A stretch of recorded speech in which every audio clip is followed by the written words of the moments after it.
Assalamualaikum warahmatullahi wabarakatuh. Hai KPTkers, jumpa lagi dengan saya Sierra di podcast KPTK. Apa kabar semuanya? Semoga tetap sehat dan semangat untuk menyimak acara podcast KPTK sesi hari ini. Nah, sesi hari ini nih agak istimewa ini KPTkers, karena hari ini kami kedatangan tamu-tamu dari mitra KPTK yang akan kerjasama untuk pelatihan di KPTK gitu. Nah, hari ini agak rame ya KPTkers ini.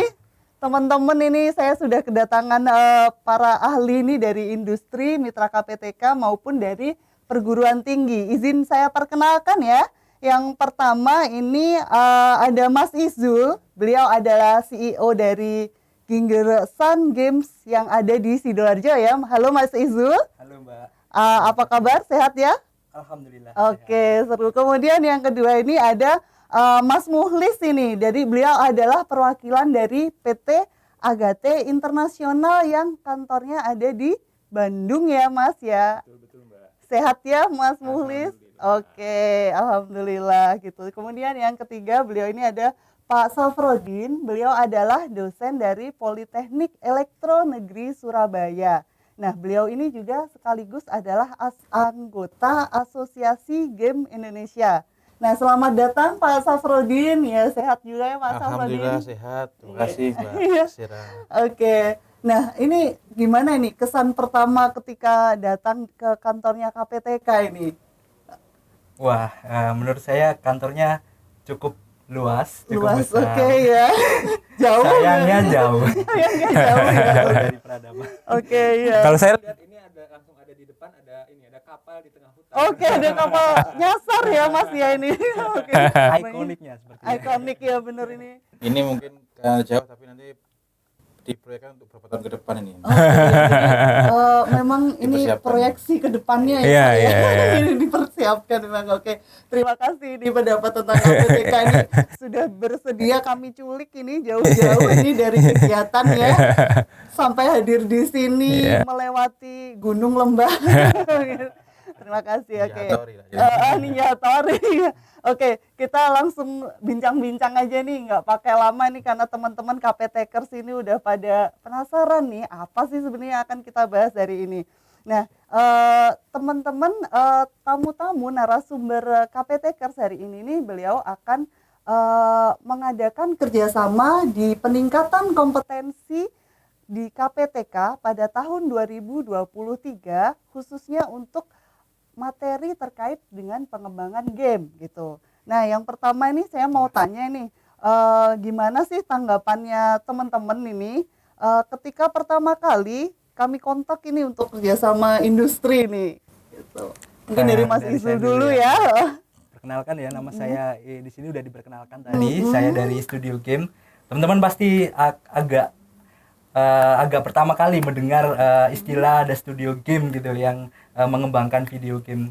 Nah, di sini kita baru pertama dapat undangan spesial untuk menghadiri acara pelatihan peningkatan mutu dari guru SMK tadi.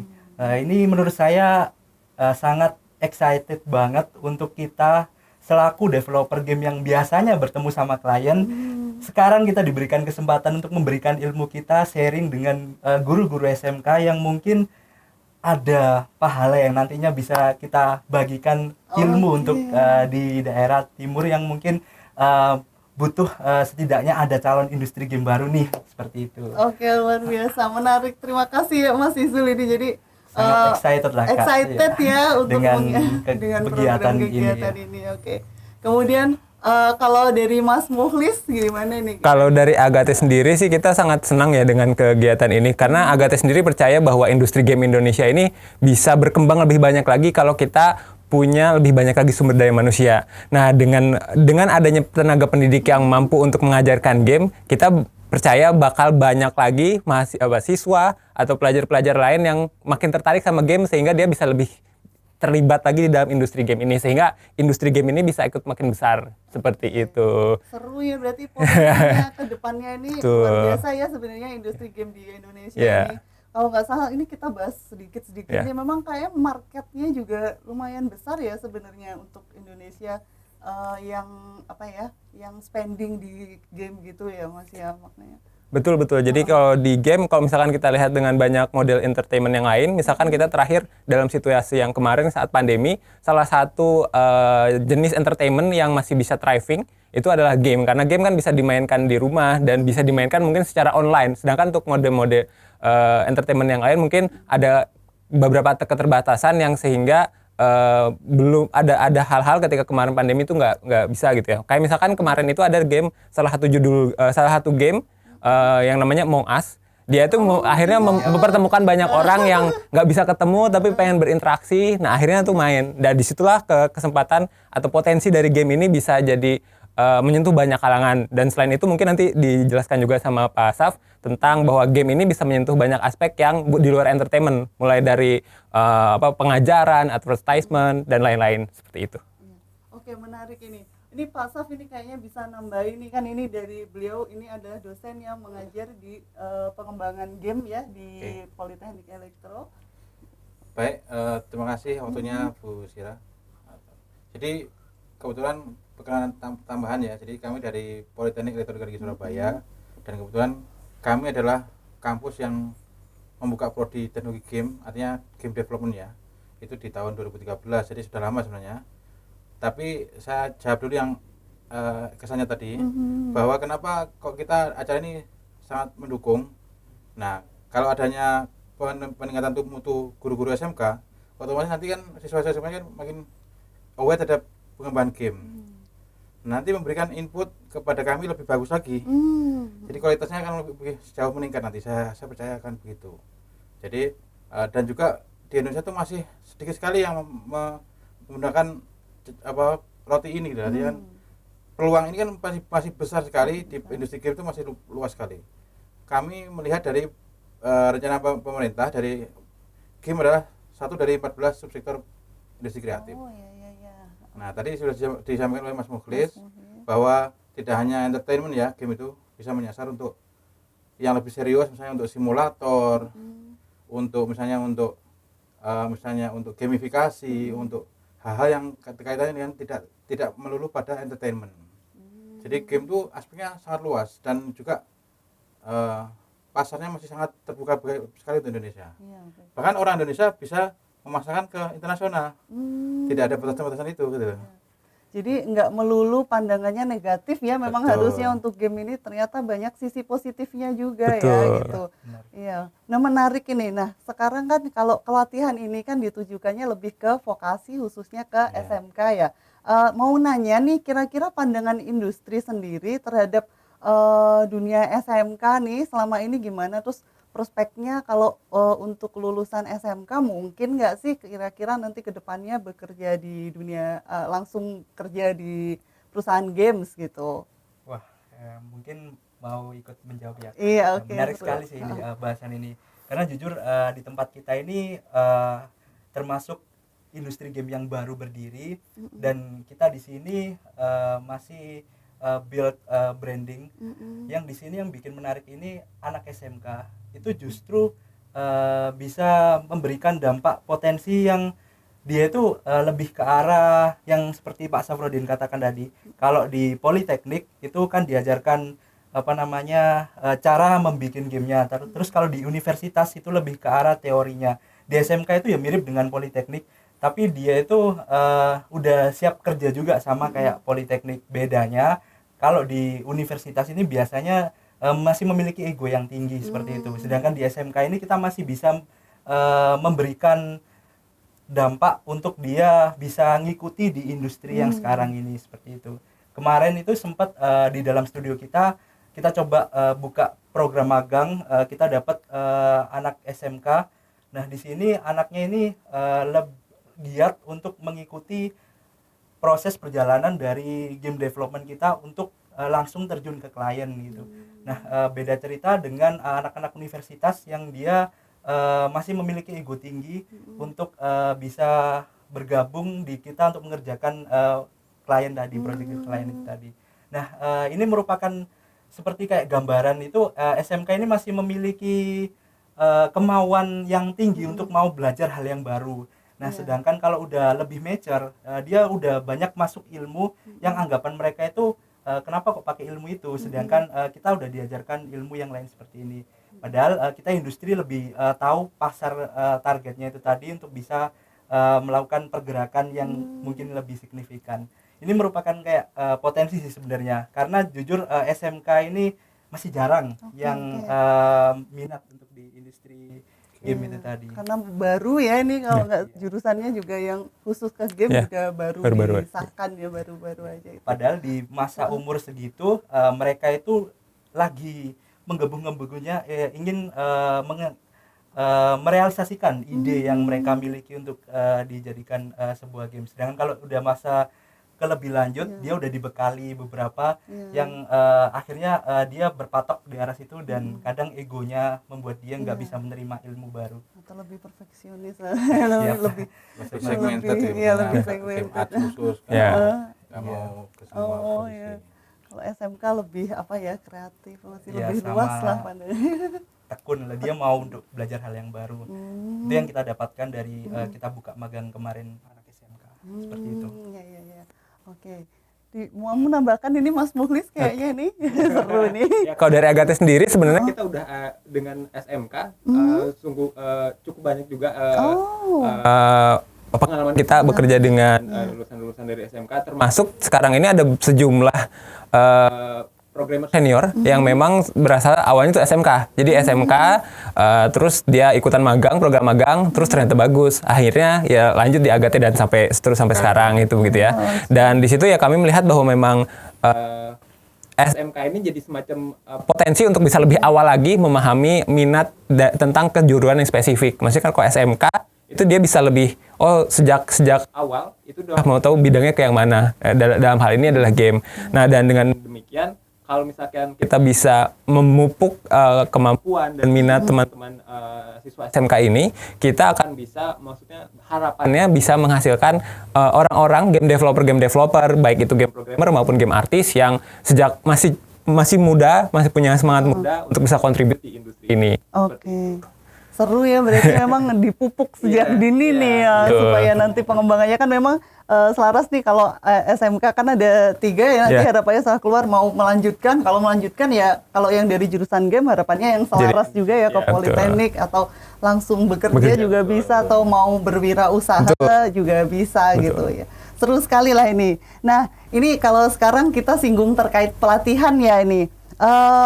Nah, sebagai informasi nih sebelumnya nih KPTkers, nanti Mas Izul yaitu dari studio Ginger Suns Game itu nanti yang akan kerjasama dengan KPTK untuk pelatihan pemrograman game. Sedangkan kalau untuk teman-teman dari Agate nanti akan bekerja sama dengan KPTK di pelatihan artistic game dan pelatihan untuk metamesta gitu, atau metaverse ya ini biasanya. Nah, ini nih yang mau saya tanya nih, kira-kira nanti apa sih up to date yang perlu dipelajari nih ketika teman-teman guru kan banyak yang baru ya ini nanti melihat perkembangan game sekarang ini, itu apa sih yang update-update yang perlu dipelajari gitu? Mungkin dari saya ya. Jadi di game ini udah diberitahu tadi sama Pak Saf itu lebih luas, gak hanya melulu entertainment, ada gamifikasi. Nah di situ kita harapannya mencoba untuk mengajarkan di arah pemrograman game ini, di guru SMK ini bisa memberikan gambaran untuk anak didik SMK nanti itu, bahwasanya game itu bukan sesuatu konotasi yang buruk yang hanya untuk entertainment aja. Itu merupakan ada peluang yang seperti dijelaskan tadi, pasar yang cukup besar. Seperti contohnya kita kemarin mendapatkan klien B2B yang mereka dari perusahaan manufaktur. Itu tidak ada kaitannya sama sekali. Tapi di situ kita bisa menggamifikasi kemampuan kita sebagai industri game untuk beradaptasi di sana, seperti contohnya membuat simulasi dari pabrik manufaktur mereka yang itu bermanfaat untuk karyawan-karyawan yang baru masuk, bisa tahu tanpa adanya pelatihan, memotong kos pelatihan instruktur manajemen trainee dengan adanya aplikasi atau game yang kita bikinkan seperti itu. Nah di sini pandangannya berarti cukup luas ya. Kita yang pasti pertama memberikan bahwasannya konotasi game itu nggak hanya untuk negatif entertainment yang anak-anak akhirnya habis uang di sana. Nah, itu biasanya orang-orang tua seperti itu. Nah, kita coba memperkenalkan bahwasanya game itu bukan sesuatu yang seperti itu. Banyak hal. Nah, di sini kita yang lebih spesifik untuk pemrograman game ini, kita nanti akan mengajarkan bagaimana sih cara untuk membuat game yang dapat bisa mengedukasi juga. Itu ada hal-hal yang seperti itu yang nantinya bisa didapatkan. Nah, dari situ harapannya bisa ilmu ini dibawa untuk bisa menciptakan anak didik baru SMK yang memiliki minat. Soalnya dari status studi case waktu itu saya ada satu SMK yang di sana SMK-nya itu bisa menciptakan produk keren, tapi di situ sayangnya tidak ada yang bisa mensupport. Nah, tapi begitu terlihat oleh begitu dia berani keluar dari lingkaran itu dan terlihat oleh kementerian, akhirnya lalu disupport dan sekolahnya akhirnya bisa mendapatkan impact juga dari kelompok tim kecil itu tadi. Nah, itu hal yang simpel sebenarnya dari lingkungan. Nah, harapannya kita memberikan ilmu untuk kejuruan mutu SMK ini bisa melahirkan muncul bibit itu tadi, kalau bisa jangan diredupkan gitu. Nah, itu harus ada didukung dengan ekosistem yang ada di situ.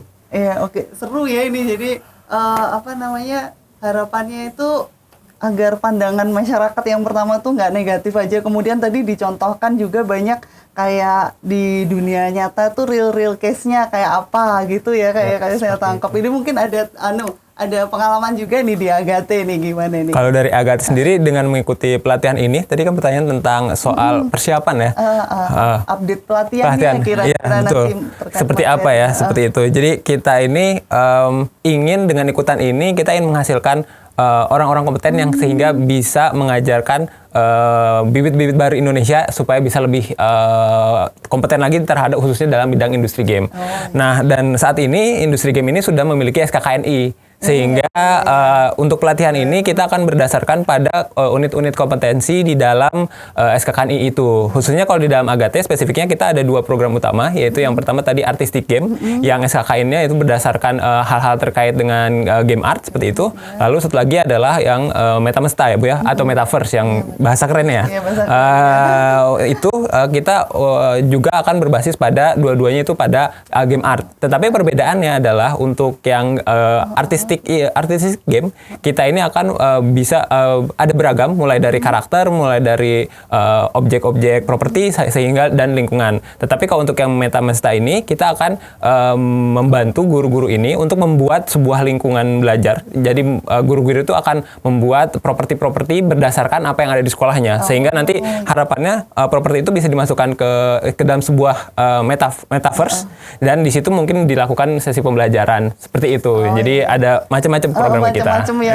Setelah ini KPTK ini yang kemarin udah sempat menyimak podcastnya KPTK nih, jangan lupa ini pokoknya pelatihannya ini jangan sampai dilewatkan, yang memenuhi syarat harus daftar gitu. Nah, ini saya sekarang mau nanya nih ke Pak Safruddin, kalau untuk sudut pandang perguruan tinggi sendiri ini apa kira-kira nanti yang kedepannya mau disampaikan ke peserta, dan harapannya itu setelah ikut pelatihan pesertanya ini dapat apa gitu? Oke, baik, terima kasih. Jadi sebenarnya saya kembali ke tadi yang disampaikan oleh Mas Mukhlisin, ada SKKNI ya, yang memang saya salah satu penyusunnya dan sudah disahkan di Februari tahun lalu. Nah, itu saya kembali sedikit-sedikit memberi gambaran untuk membuat sebuah game yang bagus lah gitu ya. Itu ada dasarnya, ada 3 komponen utama. Yang pertama adalah game designer. Ini adalah orang yang memikirkan game itu seperti apa, nanti story-nya seperti apa, atau ini semua dari game designer. Kemudian untuk supaya itu bisa jalan, itu perlu seorang game programmer. Nah, nanti akan magangkan di jurusan di Mas Isul. Kemudian aset-aset ataupun aset itu apa ya dalam bahasa Indonesia itu kayak komponen-komponen gitu ya, penyusunnya supaya jadi game itu kan butuh game art gitu ya, mulai dari karakter baik 2D, 3D maupun tadi ada efek-efek, background dan sebagainya, itu kan didesain oleh seorang artis gitu ya, namanya game artist. itu nanti akan dipelajari untuk kali ini di Agate. Jadi Bapak Ibu guru SMK yang ingin mendalami lebih ke art nanti akan ikut pelatihannya yang game art. Nanti kalau memang pengen mendalami bagaimana supaya game itu fungsionalnya jalan dan bagaimana sesuai dengan yang diinginkan itu diprogram. Kalau diprogram ya nggak bisa gitu ya. Memang kali ini kita tidak ada game designer nanti dalam SKKN-nya itu levelnya sudah 5 ke atas. Jadi mungkin sudah level D3 ke atas ya. Tapi tidak memungkinkan nanti untuk guru-guru SMK tetap bisa dilakukan, tapi mungkin di kesempatan yang lain nanti ya. Kesempatan yang lain ya. Jadi kita kembali ke dua topik utama. Tadi termasuk MetaMask itu tambahan sebenarnya. Yang game programmer itu bagaimana game itu supaya jalan, fungsional, dipencet jalan, misalnya nabrak itu misalnya ada poinnya atau hancur atau gimana itu kan supaya bisa berfungsi itu memang asalnya dari artis tapi fungsionalnya supaya jalan nabrak itu ya dari game programming gitu ya. Di kami pun di level kampus juga ada di Politeknik itu kan punya jurusan namanya teknologi game. Itu memang kebetulan yang kita susun kurikulumnya itu memang alhamdulillah sangat sesuai dengan SKK ini. Bukan karena saya penyusunnya, bukan karena ya memang salah satunya juga kan saya menyontoh dari SKK ini game studio di luar negeri gitu. Dan kampus-kampus yang punya jurusan game development gitu ya. Jadi kita meniru di sana, alhamdulillah matching sekali dengan. Memang ada lagi yang beberapa aspek terkait dengan bagaimana menghasilkan uang, misalnya publishing, monetizing itu lanjutannya setelah punya game. Yang penting kan sekarang ini kan topiknya adalah bagaimana membuat gamenya. Membuat dulu ya. Harus buat dulu sebelum bisa menjual. Jadi itu nanti ada game publisher, ada game monetizing itu selanjutnya. Tapi tetap berkait dengan programming juga, mungkin ada dengan artis juga. Jadi jangan khawatir Bapak Ibu, nanti kalau misalnya pengen belajar apa, tanya apa saja pun dalam acara itu boleh gitu ya. Mereka insya Allah akan dengan senang hati menjelaskan kepada Bapak Ibu semuanya. Langsung ke para ahli. Betul, Ya ini. Yang langsung mengalami hari demi hari kerjaannya demi hidup untuk itu buat game gitu. Jadi mau nggak mau mesti mereka mengalaminya itu. Jadi insya Allah pertanyaan Bapak Ibu bisa jawab, nanti kalau nggak bisa jawab ya kita diskusi ya. Oke, jadi jangan khawatir ini KPTkers ini yang mau ikut pelatihan game nanti kalau dapat kalau mendapatkan kesulitan ini nanti akan bisa langsung bertanya kepada ahlinya langsung ini. Jadi akan dibimbing nih pokoknya gitu. Oke, sekarang nih mau tanya kan nanti kalau untuk pelatihan kan polanya nanti akan ada magangnya juga. Nah kebetulan magangnya kan ada untuk artistik dengan MetaMesta di Agate, kemudian untuk pemrograman game itu di Gingersan Studio, Studio Gingersan Games ya, Gingersan Games gitu. Kemudian kira-kira apa nih yang harus disiapkan sama peserta nih sebelum magang ini kan pelatihannya kan pasti materinya cukup banyak ya gitu. Kira-kira apa nih yang harus disiapkan sama peserta nih, harus semangat gitu boleh? Ya, saya mungkin mencoba menjawab ini hal ini ya. Nah, jadi teman-teman semua, mungkin bapak-bapak, ibu-ibu guru SMK, memang agak cukup berat ya spesifikasinya untuk bisa masuk di game ini. Yang pasti harus punya laptop dulu. Itu syarat utama. Karena nggak ada hardware-nya, percuma dong kita kasih ilmunya saja tapi nggak dipraktekkan seperti itu. Nah, di samping itu juga di situ mungkin hardware-nya juga harus lolos spesifikasi ya dari situ. Itu masalah untuk hardware. Tapi untuk masalah nanti ke dalam magangnya itu tadi dari kami Studio Gingersan ini nanti kita akan coba dispesifikkan lebih mendalam, dapat ilmunya dengan dibagi menjadi 4 kelompok. Jadi itu lebih harapannya dari dibaginya 4 kelompok ini bisa semuanya ikut saling membantu. Jangan kayak hanya ada misal 24 semuanya jadi satu kelompok, kan ada yang nanti ngikut aja. Nah, itu kalau bisa jangan sampai terjadi hal seperti itu. Nah, di sini nanti pelatihannya adalah bisa mengunjungi langsung di industri game kita yang mungkin masih terbilang baru, tapi di situ saya selaku CEO-nya nanti akan ada teman-teman yang akan di sana juga. Bapak Ibu bisa melihat proses development kita di studio itu mulai dari bagaimana sih kita caranya untuk mencari klien, bagaimana sih caranya kita untuk survive di sini, lalu bagaimana sih caranya untuk game itu awalnya dibuat, cara-cara untuk kan game itu ada banyak seperti yang dijelaskan tadi, butuh game design, game artis, game programmer. Tapi nanti lebih spesifiknya kita akan lebih membahas tentang game programmernya itu sampai benar-benar jadi sebuah produk, harapannya seperti itu. Dan nanti produknya itu bisa dibawa pulang ini, nah itu bisa dipamerkan dan nanti kedepannya di 5 hari magang itu goalnya bisa sampai publish di Android atau Play Store game yang Bapak Ibu buat di pelatihan nanti. Seperti itu. Oke, seru ya ini, tapi nggak gampang ya, tentu saja ini harus nggak boleh patah semangat di jalan ya. Nih. Kalau pengalaman ini biasanya kalau dari Agate Academy ya kebetulan itu berapa persen ini yang biasanya tetap ya sukses atau yang berapa persen yang aduh kok susah nih Pak. Oke, kalau untuk pelatihan-pelatihan seperti ini kita sukses rate-nya bisa sampai 70-80%, khususnya yang bekerja sama dengan pemerintah dan komitmennya seperti itu ya. Yang jadi Bapak Ibu kami sudah mempersiapkan agar si pelatihan ini bisa diikuti dan nanti benefit atau impact-nya itu bisa langsung dirasakan oleh Bapak Ibu. Misalkan seperti yang pelatihan Metamesta ini kan membuat environment untuk keperluan nanti pembelajaran misalkan bisa dipakai dan di dalam Metamesta seperti itu ya. Jadi kalaupun akhirnya bisa berhasil, nanti bisa dipakai mungkin di kelas seperti itu. Kalau untuk yang game art nanti kita akan bisa bagi Bapak Ibu itu bisa akan menghasilkan satu set aset yang mungkin nanti bisa dijual di aset-aset store. Seperti itu. Jadi kalau untuk benefit atau hasilnya nanti seperti itu. Tapi untuk yang perlu dipersiapkan itu sama ya seperti yang Mas Izu bilang ya. Itu yang penting memiliki peralatan device yang bisa menjalankan si software yang diperlukan. Dan khususnya untuk yang game art ini kita akan menggunakan aplikasi Blender seperti itu, Ibu. Oke, jadi memang khusus nih teman-teman harus menyiapkan device dengan spesifikasi yang nanti akan ada di format pendaftaran untuk pelatihan kami. Nah ini yang terakhir ini Bapak-Bapak ini sebenarnya seru ya kita nih kalau mau ngobrol panjang tapi ini sudah dibatasi waktu ini saya. Nah kalau dari SMK ini ceritanya kalau misalnya mau kerjasama itu memungkinkan atau enggak? Terus kira-kira gimana sih prosedurnya untuk kerjasama gitu? Oke.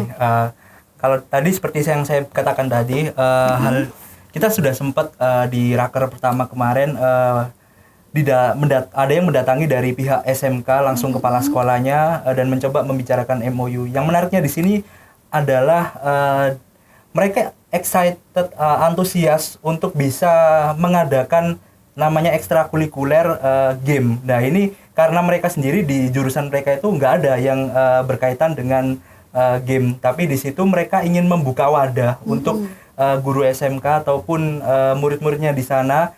Apalagi game yang saat ini lagi naik daun, itu mereka mencoba untuk kerjasama dengan kita selaku industri game, memberikan MOU bahwasanya kan sekarang udah semuanya gampang ya online gitu.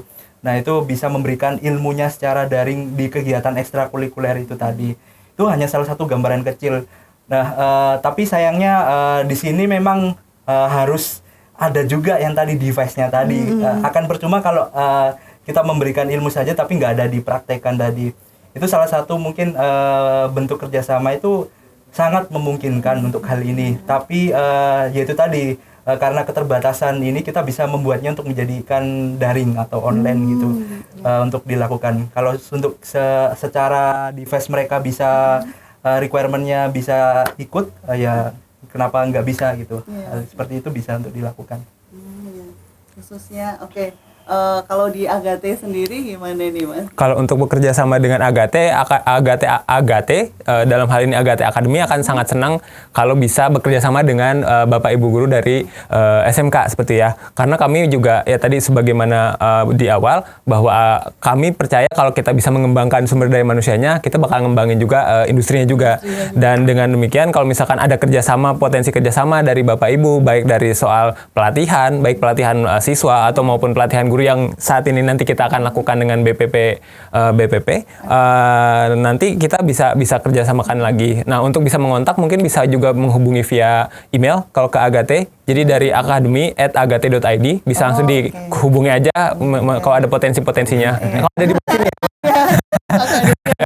seperti itu mungkin Ibu soal kerjasama. Di website-nya ada ya. gitu. Jadi jangan takut nih yang mau kerjasama. Kalau di PENS juga memungkinkan juga ya Sangat Pak mungkin ya sekali. untuk kerjasama ini Dan dari. sudah terjadi banyak sekali. Oke, udah Kita terjadi sering banyak menerima sekali. mahasiswa magang juga. Oke, seru nih. Iya. Saya hanya ingin tambahan yang tadi yang pertanyaan sebelumnya. sebenarnya. Boleh. Untuk Bapak Ibu mengikuti acara pelatihan ini ada 3 syarat. Yang pertama niat, yang kedua ya seizin keluarga. Oh iya, pasti itu ya Pak ya. Karena kan mau meninggalkan ini butuh waktu gitu ya. Jadi lama jadi cukup dipersiapkan keluarga yang ditinggalkan itu ya tidak kesulitan lah gitu ya. Harus izin juga dan itu keluarga. Yang ketiga ini yang tidak kalah penting adalah sungguh-sungguh.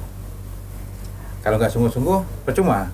Iya. Kita buang-buang waktu, buang-buang tenaga, buang-buang pendanaan juga. Jadi kan kalau nggak sungguh-sungguh rugi gitu. Jadi 3 ini tolong dipersiapkan. Selain menyiapkan device dan juga itu dipersiapkan semuanya. Itu aja sih. Nggak boleh asal ngikut-ikut Betul. aja ya, ini KPTkers harus serius ini ceritanya gitu. Oke, terima kasih, seru sekali diskusi kita hari ini. Terima kasih sudah jauh-jauh datang ini bersedia diculik untuk sharing terkait pelatihan kita ya, terkait pelatihan yang akan dikerjasamakan dengan KPTK. Nah, untuk KPTkers yang memenuhi syarat, jangan lupa mendaftar pelatihan kita yang akan diselenggarakan KPTK ini supaya bisa ketemu sama bapak-bapak yang keren-keren ini nih.